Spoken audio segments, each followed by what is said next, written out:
Welcome to a new Steps with Sports Talk Central. I'm your host, Deep Mahmood. I'm here as my normal co-host, Hunter. And today we're going to be talking a little bit about some baseball, some football, and then we're going to do. Let's start with the Orioles and Nationals. I'll start with the Orioles. Then the streak, 19 straight, 19 game losing streaks over. We took 2 out of 3 from the Angels, and a lot of the streak. And then the streak kind of brought a lot of negative attention towards the Orioles, towards how what they're doing is bad for baseball. And for me, I just want to take a couple minutes to basically highlight what the Orioles are trying to do here is Nationals are doing, where they're just trying to build the better farm system and make a couple signings, and then they'll be out competing. Basically, the way I looked at it is that the Orioles at the end of 2018 were essentially what you call a dumpster fire, and I'm putting it kindly. Like, they are a dumpster fire. They were doing nothing right there. I would rather have had an expansion team at that point.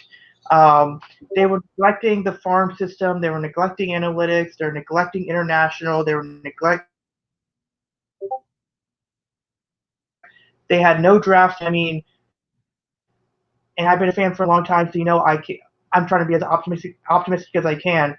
I gave you a bleak future, but Mike Elias had to essentially do a systematic rebuild, and he had to improve. He had essentially 6 jobs, and notice which one I'm going to say last, and there is a reason for it.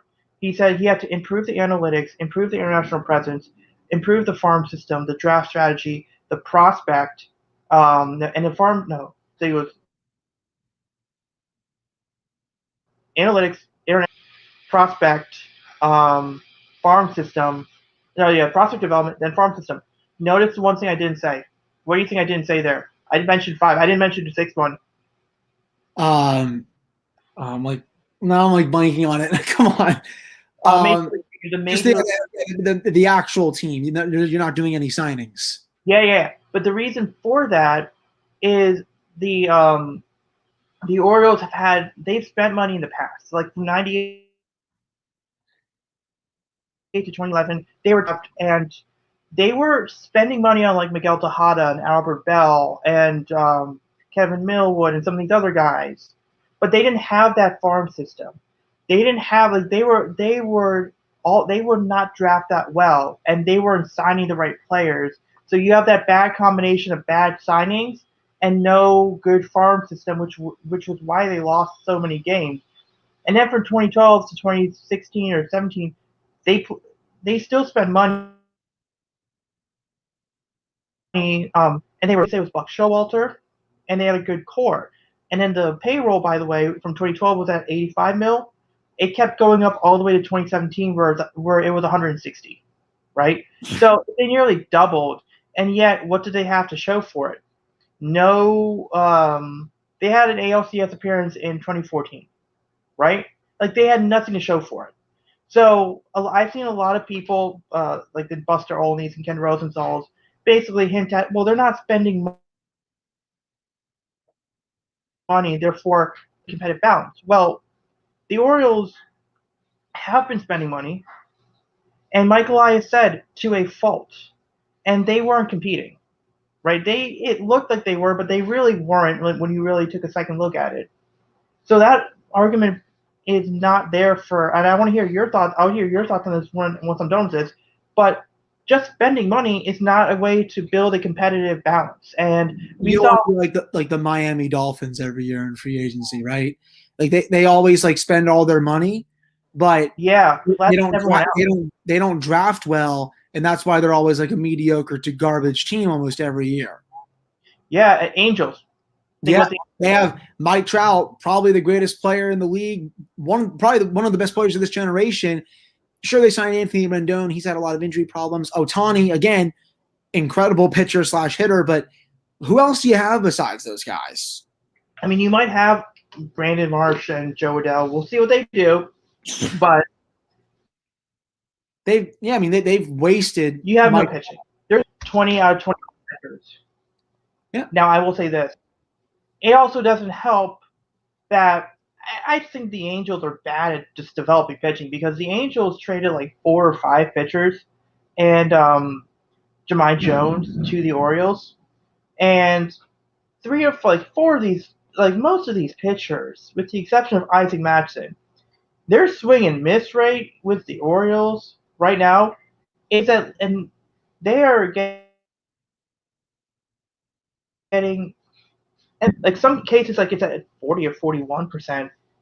That's their swing and miss rate with the Orioles. So either they can't develop pitching, or they gave up on these guys too early, shipped them off to Baltimore, and now Baltimore now has 2 or 3 arms that could be 4 or 5 guys in the future, as well as another guy, Gene Pinto, 20-year-old from Delmarva. He's an afterthought, but the kid has like 30 strikeouts to like 7. Like this guy could be a top 100 type arm. So it's like you got to imagine with the Angels, you can't develop pitching. They get all the pitch. They can get all the pitchers they want. If they keep trading them to other teams and they can't develop pitching, it doesn't matter if you have Trout, Ohtani, Rendon. You're still going to like. They're ways away. They just have no depth there. They don't draft well. They're stuck in New. They've wasted one of the greatest players of this generation. It's actually pathetic how bad they have wasted him in his prime years. It's crazy, honestly. Yeah, and the point I'm trying to make here is what Elias is trying to do here is he's basically trying to not put the Orioles in that position where they are in neutral. Like he basically, my assumption is he wants them to be like the Rays, but with more money. Like where the Rays are consistently one of the best teams, but that at the same time they have one of the best farm systems, so they're able to go in and replenish their talent. And I think they have for different sites. Baseball America has them at 2. Fangraphs has them at 1. MLB Pipeline has them at 1. The Orioles have the consensus best pitching prospect and best positional prospect and the best overall guy. Oh, and by the way, let's keep in mind, no international market presence, no minor league season last year.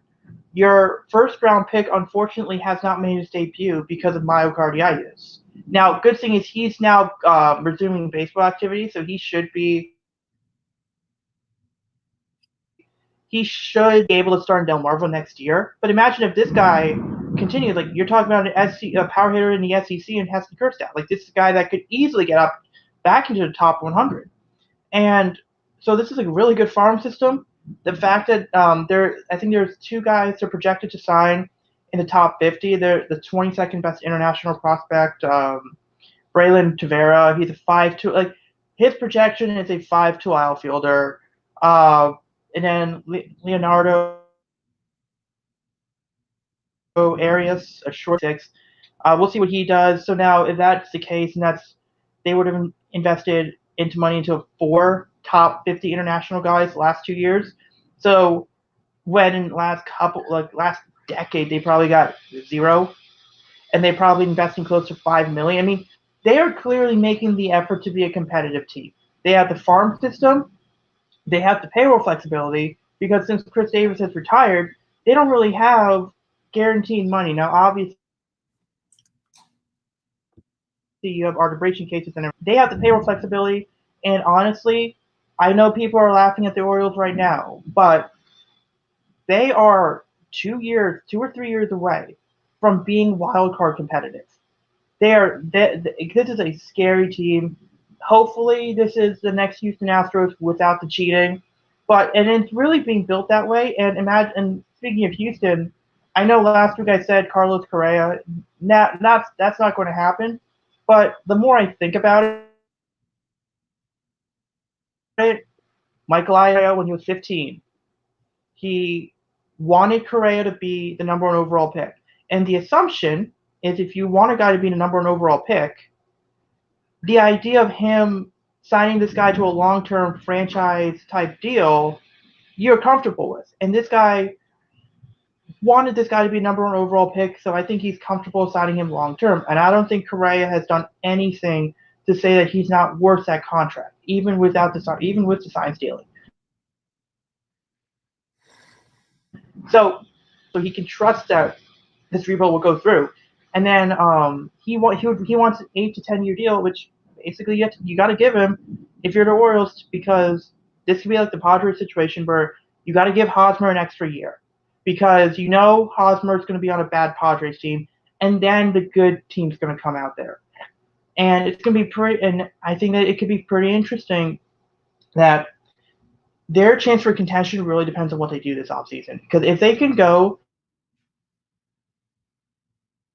and get a Carl Mancini on a 4-year deal, which, by the way, he struggled a bit, but I'm guessing it's a lot of fatigue because he went through the chemo treatments last year.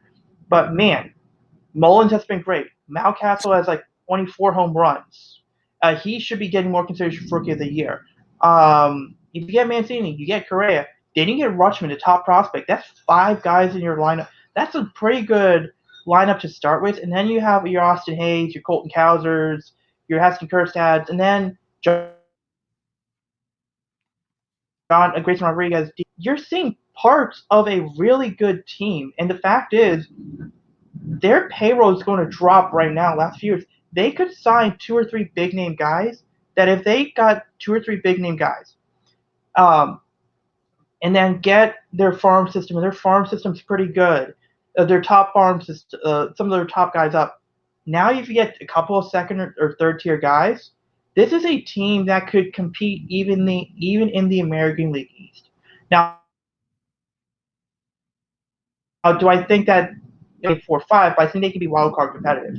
Is there anything in the Nationals? Like, this is all I gotta say about the Orioles. Is there anything in the Nationals? Yeah, they're just bad. I mean, at least Juan Soto's actually been hitting home runs. Josiah Gray, his ERA is below 3 since coming over. His biggest issue with watching him, and a lot of the media members have tweeted out too, he gives up a lot of solo home runs. He's not giving up the grand slams, the 3-run homers, not even the 2-run homers. It's the solos. I think he's given up 7 or 8 since coming over. So he's going to have to work that out of his game. I mean, he's still a very young pitcher, but I think his overall ERA is 2.73. So I've really liked watching him. I think Keibert Ruiz is probably going to get called up sooner rather than later. He's mashing it up, I think, pretty good down in AAA right now. Would not be surprised if he's called up for a few games during late September to see how he is. Again, Juan Soto, he's doing his thing. I'm always happy to see him mash a lot of home runs. Ryan Zimmerman was playing well, I thought, this week. I think he's now all-time against the Marlins for all-time home runs. I think he's now tied for second with 40. I think Ryan Howard is the only one ahead of him, or it might have been Chipper Jones. I thought it was Ryan Howard, though.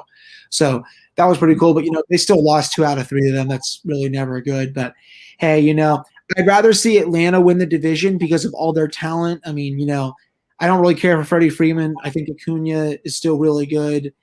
They have Albies and they're decent pitching staff, but I'd rather see them win the division than the Phillies and the Mets. And they have I don't know if you've been paying attention, but those 2 collapses have been something to watch. The Mets have lost 12 out of 15. The Phillies have also just been dropping game after game.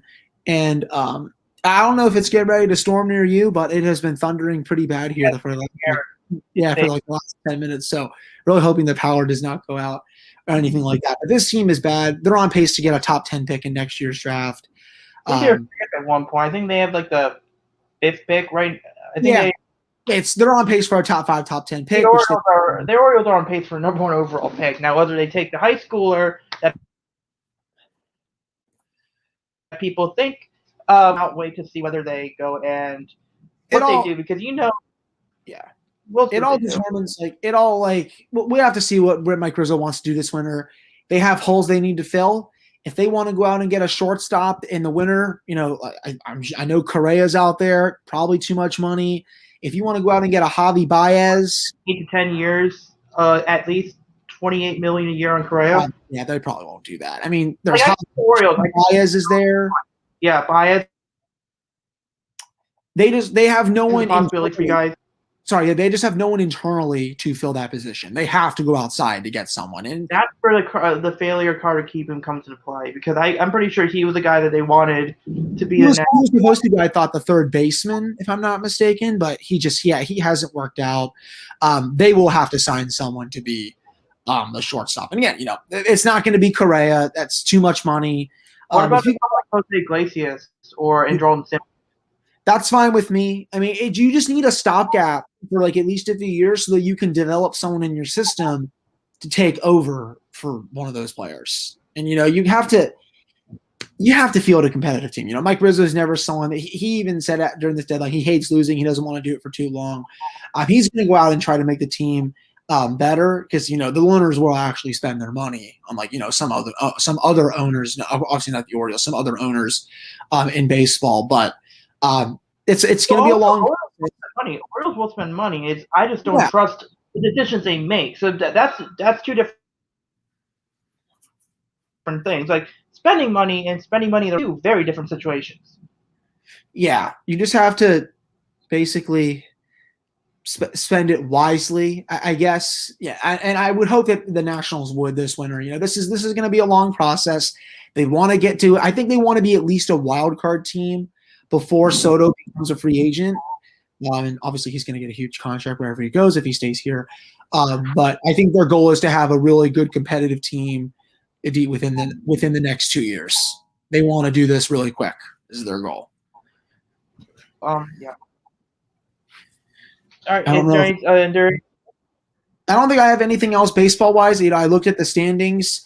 What a collapse! What's going on with the Padres right now? I don't know if you saw the fights in the stands this week playing the Dodgers, but not looking good out west for them. That's for sure. And then say what you will about the Yankees early in the season. I think they have made you eat some crow a little bit because they are just on a roll right now.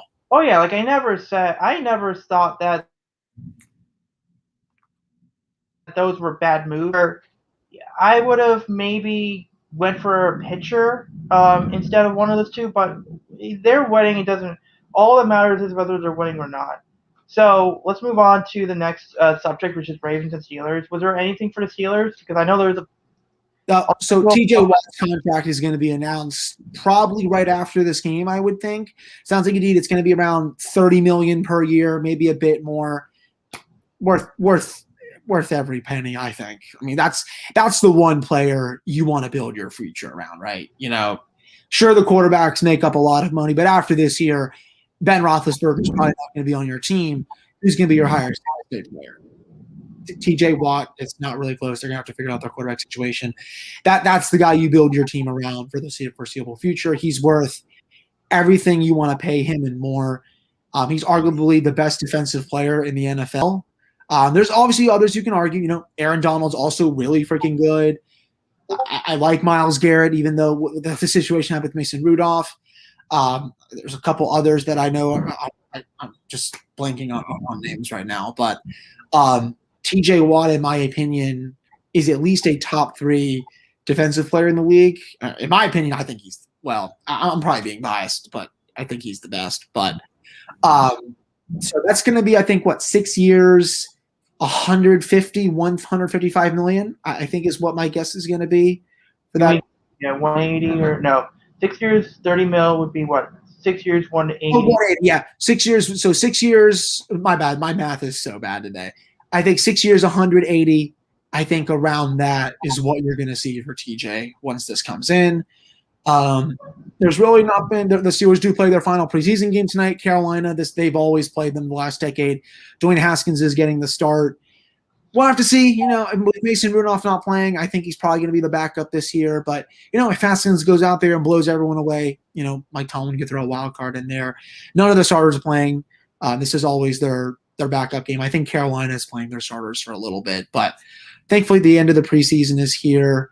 And otherwise, there really wasn't too much else this week, I don't think, from the Steelers. I did like how they played last week. I thought Big Ben looked really good in the first 2 series. I thought the offense, honestly, looked really good. Najee Harris is going to be – honestly, I think he could challenge for a dark horse rookie of the year contender. I don't know if he's going to win it, but I think he could challenge to be a contender for it, I think. And then I'll say this. I think Pat Freiermuth will be the starting tight end after 2 weeks. It looks like a Heath Miller reincarnated of how he's been playing lately. And for all these Steelers fans that want to trade Eric Ebron, stop. I understand that he has his drops. He does some weird stuff during games, but the drop off from him to Zach Gentry and that other tight end on that team, who I really can't even name right now, it's it's such a difference. It's not even close. So keep both of them. You want to play Pat Freiermuth more? Play him more. I don't mind. He's going to be your long-term tight end. Ebron's probably going to walk after this year. But just play them both. You have set packages, I'm sure, for both of them. So I'm excited to see that. Again, really liked what I saw from the offense. And, I dog on Pro Football Focus all the time, but they do have the Steelers offensive line as the second best unit from the preseason right now. So a nice little development there with, I think, the biggest question mark going into the season. Did there something freeze or something? Uh-oh.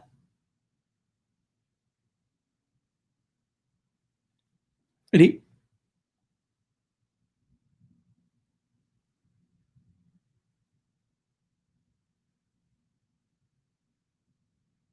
Oh no. Well, there goes a D because I'm sure it's the storm that knocked his power out. I can probably give him a call though.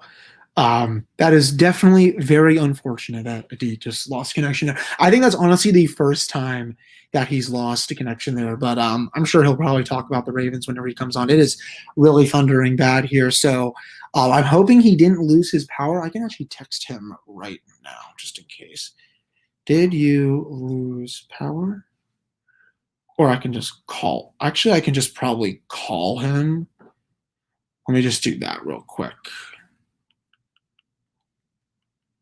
Hopefully this works. I don't even know if this is going through to his phone. Yeah, he totally lost power, I think, which is really unfortunate. Oh, that sucks. I knew that. I had a weird feeling in my mind that this storm was really going to be stupid. But, just, keep talking about the Steelers. No, I guess not. Well, I thought that it went to his voicemail. So, that was really just about it on the Steelers. It's going to be, I think Josh Dobbs is playing after Dwayne Haskins tonight. Benny Snell, I think, is getting most of the reps. Okay, he's calling me now. Did you lose power? Yeah, I think the internet connection went down. I'm trying to get back in. Okay. I'm still live on the. I'm still live on the stream right now. Okay. Do you want to continue the show, or do you just want I'm trying. Why am I in location? Let me see if I could get the internet connection back. Yeah, that's cool. Yeah, so that really, man, I knew that storm was going to be a small problem. That stinks. Yeah. Do you just want to just end the show for now? We'll just explain next time. Yeah, that's fine. I can just end it. Yeah. All right, buddy. All right. Bye. All right, so we do have to end the show due to technical difficulties, but we'll be back hopefully. We'll try to hopefully do something tomorrow or something like that. It's just really unfortunate that the storm had to knock it out, but hopefully we can do something maybe early next week. I'm going away just for a few days to Cancun, and then the next week after that, we'll definitely have a show, but it'll probably be on Thursday. So thank you for listening for the baseball talk and some of the football talk, and we'll hopefully do another one of these either this weekend or early next. Oh, there you go, buddy. Yeah, no, I have no idea. For some reason, I was just ending the show, so never mind. Yeah, no problem. But yeah, keep continuing. Keep continuing. Yeah, I was just mostly touching on the. What was I talking about? I think when did you last hear the tight ends? Freiermuth. Yeah, you said Freiermuth, and you said how Ebron shouldn't get cut. Yeah, people are talking about trading him and it's whatnot. It's there's such a stark difference between Zach Gentry and Kevin Rader. There it is. I finally figured out the day. Kevin Rader and Zach Gentry over Ebron. It's you can just start Freiermuth, put Ebron in some base packages, but then next year Freiermuth's gonna be your guy anyway. So who cares? And I like to dog on Pro Football Focus. I know a little bit, but I will say they have the Steelers offensive line ranked as the second best line so far in the preseason. I know it's only preseason. Who gives a damn? But there's definitely some promise there with how they're looking thus far, I would think. But, this is basically their backup scheme tonight. Josh Dobbs will play after Dwayne Haskins. Absolutely none of the starters, again, are playing. And there really wasn't too much else out of camp, I don't think, this week. Maybe they'll try to get a cornerback after this game. I don't trust the depth after Joe Hayden, Cam Sutton, and James Pierre. It's just such a star contracts from last year when you had Mike Hilton and Steven Nelson, two really good corners. So that's another area of the team that I'm definitely not confident about, but we'll have to see if Kevin Colbert addresses it before the season. But thank God preseason's over after tonight, and then we can start focusing on the regular season. Was there anything on Baltimore this week going into their final preseason game? Yeah, well, I'm not going to mention. Well, preseason's preseason. Hopefully, the guys stay healthy. They did beat the Panthers. They now have 19 straight preseason wins. So next week, I can't even believe that's real. No, yeah, and but the big thing I really want to talk about is the Shaun Wade trade. Speaking of corners, so you mentioned how you didn't like the Steelers' depth. Well, if the Steelers drafted Shaun Wade, you guys would not have traded Shaun Wade, right? Probably not. No. So here's what happened. So because here's the thing. So the Ravens traded Shaun Wade to the Patriots for 2022 seventh and a 2023 fifth. Now, the Ravens used to have a 7th round pick. Now it looks like they're going to trade that to the Jaguars for tight end Josh Oliver, who looks like he's going to make the team. That was a conditional 7. So now they have back a 7th round pick. That gives them 10 picks to work with for next year's draft. Who knows if they use them? Who knows if they don't? If they use them or if they don't? That's going to be something interesting there. But and then they had a 5th round pick in 2023. So it's going to be pretty interesting to see what. And so a lot of Ravens fans were were pissed because why are you giving up on Shaun Wade? Here's the thing: Shaun Wade as a slot corner, 1st round talent. As an outside corner, day 3 talent. So the majority of his value is with as a slot corner. And that's probably where the Patriots will play him because Gilmore is already on the outside, and then I can't remember who their other corner is. Yeah, so they'll just put him in the slot. Yeah. So, but here's the thing. So we already know the top 4 or 5 for the Ravens. It's already set. Marlon Humphrey, Marcus Peters, Tavon Young, if he can stay healthy, and that's always a question mark. Jimmy Smith, if he can stay healthy, and that's a question mark. Anthony Avery. After that, I mentioned Chris Westry on the show a few shows ago. He's been he's a campaign. He's an option. So here's the options you have after, right, for depth. Brandon Stevens, before the trade, Shaun Wade, Chris Westry, Nigel Warrior, Geno Stone, Ardarius Washington. By the way, if Ardarius Washington was 2 inches taller, he probably would have been a 3rd round pick. The Ravens got him undrafted. Chuck Clark, and then obviously you got Deshaun Elliott, Chuck Clark. They're going to be your starters at safety. Now, what's interesting here is apparently the Ravens corners have played so well that they can't keep all of them.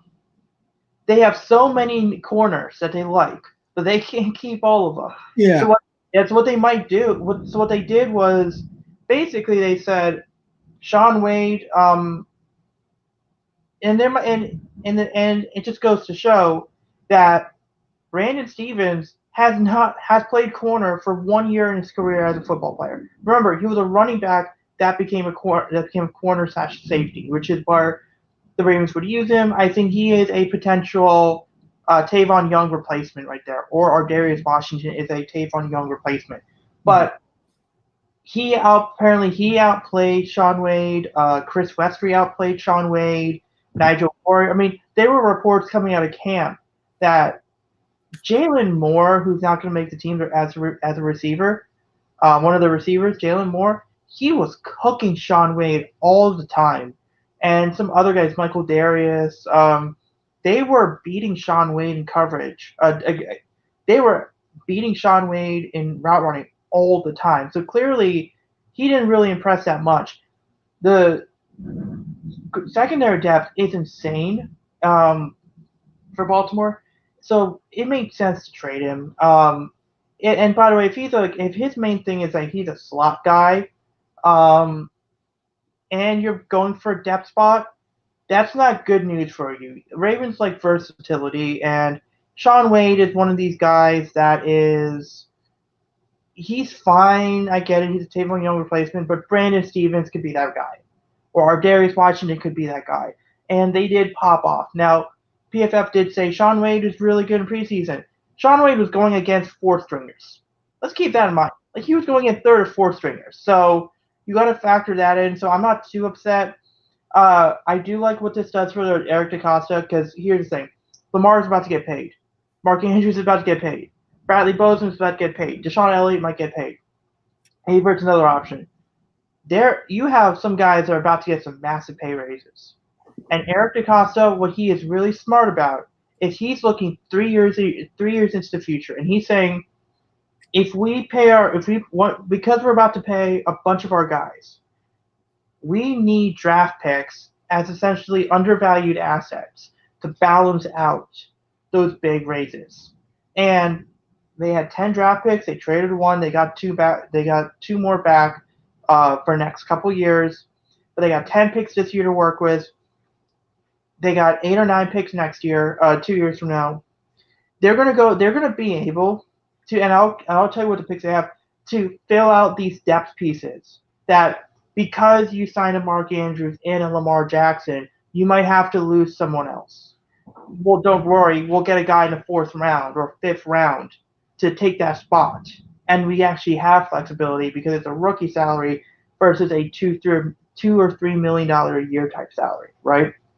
So, like LJ Fort, he had a torn ACL. He's out for the year. We'll see what they do. I did see that. That's sad. As a former Steeler, that really stinks. So, but I want to see what they do to replace him. I don't think the Ravens are going to go after KJ Wright. I think he's a little too expensive, but that would be really awesome if they could go after KJ Wright.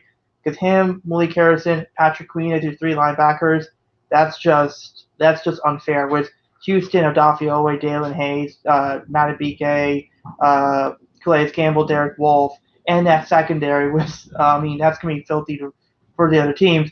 But like a guy like LJ Fort, right? Like LJ Fort, he's on the peripheral of that roster. Anthony Levine, he's on that peripheral of that roster. These are the guys that make like $2 to $4 million a year. Well, you're going to lose much of these guys when your big guys are going to get paid. So the way you balance it out is you get guys on rookie contracts to play positions that you otherwise you would have had to pay like guys $3 or $4 million a year to play. That saves you money long term and gives you more flexibility. So that's kind of and it's really smart of him to do that. Now, obviously, there might be some big trades. I don't think it's going to be a big trade for like a Chandler Jones type player. But here's the picks they have. They have the Ravens have a 1st-round pick, a 2nd-round pick, one or two first-round pick, 2nd-round pick, 3rd-round pick, and 3rd-round pick they got because the Texans hired David Culley. 4 4th-round picks, a 5th, a 6th, and a 7th. I believe that's about 10. But I could be wrong. I might be missing a few picks here and there, but that's essentially what they have to work with. So what I really like about this move also from a team construction point of view is clearly Shaun Wade, who was a rookie, who was a corner, who's underpaid, he was outplayed by everyone, or else they would not have traded him. And in return, they got back basically 2 extra picks, and now they have 10 picks to work with to try to build up that depth in that roster. Which, by the way, going back to the 19-game preseason streak, why do you think they got to 19 games? Because the Ravens have so much depth on their teams, because that's what preseason is about. Your second, 3rd, and 4th stringers against other teams' 2nd, 3rd, or 4th stringers. And that consistency, that shows how good that's how good their depth is. So that's really the big thing. I wouldn't be shocked if we see a signing like a Lamar extension or a Mark Andrews extension, because they would probably want something like that to get over, to rush over. But we'll see there. Let's do some quick reactions. James Winston, Week 1 starter. What are your thoughts? Well, that's gonna be a circus down in New Orleans, and I can't even. I can't wait to watch that. He's gonna eat those. His little. He's gonna eat the W's or he's gonna eat the L's. But I can't wait to see how Sean Payton. Jeez, I almost lost his name there. Can't wait to see how Sean Payton uses Taysom Hill though, right? Like, is he gonna be put out wide, tight end, or is he gonna play a little bit of quarterback too? Lamar Jackson, 4-man's Taysom Hill, my ass. I did not. It's just that guy can't throw worth crap. I'm sorry. I still have, sometimes little questions about Lamar's throwing and stuff, but Taysom Hill, it's not even in the same stratosphere. He can't throw worth At least Lamar has the above-average rushing ability to counter the passing ability.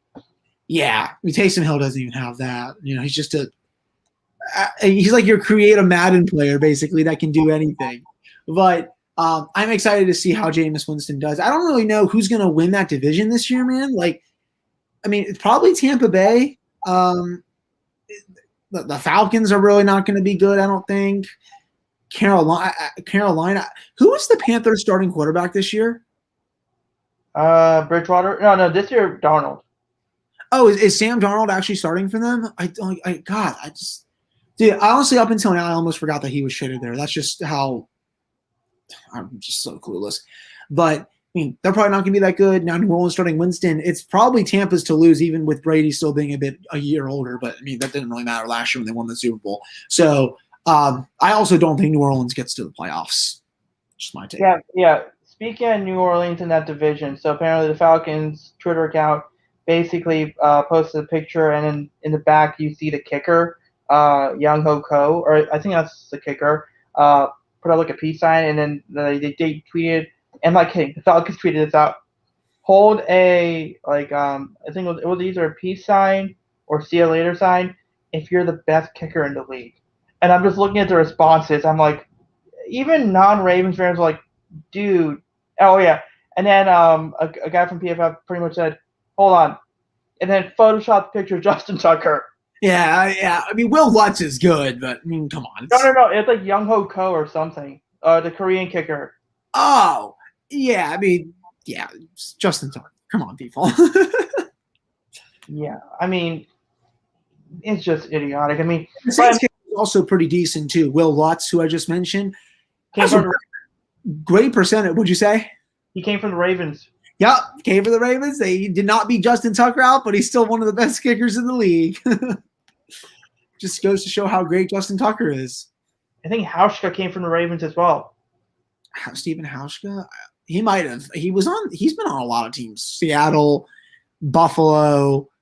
Man, Stover, Tucker, Hauschka, and Lutz all were with the Ravens at some point in their career. Pretty crazy to think about. That's just nuts. And then, by the way, Jake Verity might get traded, so we'll see if Jake Verity does something. But that's still any other NFL stuff that was brought up this week? I mean, do you really care about the Andy Dalton? No. Do you care about Andy? Yeah. Well, the Bears are idiots. Sorry. Justin Fields should be starting. I don't know why you're wasting time with Andy Dalton. Yeah, I don't think there was other news, like major news, when it comes to like starting. Other thing, Trevor Lawrence announced the starter. Oh, yeah, I will say this though. It just makes me laugh about how I think it was Jeremy Fowler. He had a quote saying that he heard from sources it's the year that Lamar Jackson gets figured out. I loved Ryan Clark's face. He's like, figure what out? He's faster than everyone. Yeah. Maybe they try to like figure out his passing game, but like as a rusher, it's like probably not. Not. My response is figure what out? He's faster than you guys. He's won games. He's made it to the playoffs every year. Yeah. I mean, it's insane. I mean, I don't care about that stuff. I mean, it's clear that it's just for debate shows. But let's move on to the next one, which is the Hokies. What are your quick thoughts on Beau Davidson leaving for Texas Tech, though? I mean, he's going home. It's a good opportunity for him. I think they'll have money to spend more in the recruiting department pretty soon, especially with all those upgrades and renovations that they're doing around the campus. So I don't think it's that big of a deal. I also saw they did lose another one too, but I think they are going to be adding some people in the near future. So I'm happy for both of them. They really did help the recruiting. Yeah, and then obviously no major recruiting, but next week they're playing. They're starting season playing UNC. I think they're going to go 7-5. I don't think Fuente survives that, and I think they're going to be looking for a new coach after next season. Yeah, I think 7-5, 8-4. That's kind of where I think they're going to be, because I think the big question mark is obviously going to be Braxton. If he's good, if he has a breakout year, because he definitely athletically can have that breakout year. If he has that breakout year, they could win 9 games if he does that, I think. But neither of us think that he's going to have that breakout year. It's like he's going to be decent, and then it's going to have to rely a lot on the defense. And yeah, then you have the defense from year 1 to year 2 with Hamilton. How does that shake out? Because you know how bad they were last year. That's also they didn't have that camp, and they weren't that they didn't have that full team until what, the 5th game? Because remember they had like it went from like 30 players. Their COVID situation was really bad, but apparently Evan Watkins said it doesn't sound like it's going to be the case anymore. I think 90% of the team is fully vaccinated now, or a little over. So I don't think they're going to have a lot of COVID issues this year. It's just productivity issues with them. Yeah. And then so you say 7-5. I'm going to say 7-5, 8-4. Like I think that if they don't have a snowball chance going 10-2, 9-3 if Braxton. Yeah, it's like 9-3 would be an overachievement, I think, this year for them. Yeah, and then obviously the ACC, Big Ten, and they did their alliance. I don't get it. But I mean, a whole lot of trust me bros that you see from college at parties. Yo, trust me, bro, this is gonna work. Yo, I'm gonna go do this. Trust me, bro. It's like it's just. You're getting back at what, the SEC just because it took Texas and Oklahoma. I feel like I don't even recognize this sport anymore, man. Yeah, it's just ridiculous. And the other thing is, in scheduling, it shouldn't matter too much because the schedules are pretty much packed until 2030. So I don't expect Virginia Tech to now suddenly be playing like Penn State and Ohio State and Michigan. Yeah, that's not going to be for a while. Their schedule is booked for the next decade, I'm pretty sure, with SEC teams. Pretty sure South Carolina's on there, Vandy, Alabama's on there. I know there's I think they play West Virginia again during that. And isn't West Virginia going to be in the ACC sometime soon? That would be fun. we got to get that rivalry back. These two schools do not like each other, and the fan bases are always, you got two fan bases that live kind of in hillbilly country. So, there's something I was going to call them cousin hunters, but we're not going that far. Oh yeah, we gotta keep it PG. On this show, I have said the same thing. So. So basically that's kind of what it is. I don't think there's any other news. I mean, basketball. I don't think. Oh, well, they're hosting some recruits. I think a couple top 50 players overall are coming to visit. There's actually a couple more news than now I think about it. But Obisa Beatty is not returning. That's gonna suck. I mean, now it's a fully Mike Young team, but he's a good coach, so I'm fine with the recruits he has. I'm excited to see what the impact that the Mike Joe, the new assistant coach, what he's going to bring in recruiting. I think that having that connection is going to be great. And then this might have been like a week ago. It's not too major, but on the baseball team, Gavin Cross, he's an outfielder. He's getting I'm not going to say he's going to be a first-round pick next year, but he's definitely like, you know how like they now have these rankings like for next year's draft. Gavin Cross is mentioned there, and whether he's a first or second round pick, we'll see. I mean, if he has a good year, don't be shocked if he gets taken in the first round, because he's going to be a college outfielder. It's going to be a safe pick, especially like a lefty power outfielder. Even in the ACC, it's going to be a safe pick for a team. So he's another guy to watch out for. Like, he's a guy that could, those helium guys, like you hear a little bit about them here or there, but one good year and now they're anywhere between 20 to 30 or something like that. That's kind of where I think that he could kind of be. So we'll end the show there. We won't have a show next week, but we may have a show 2 weeks from now on Thursday. And if that's not the case, then I cannot do it Yeah. next week. But Thursday we will do it for sure the following week, I think. Right. But yeah, so we'll see you in about almost 2 weeks from now. Yeah, we'll be back in a couple weeks, and hopefully by that point we'll be able to talk about some NFL football and some VT stuff too, obviously. Oh yeah, we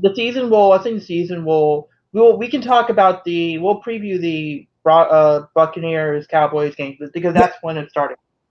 Yeah, all right, that sounds good with me. All right. See ya.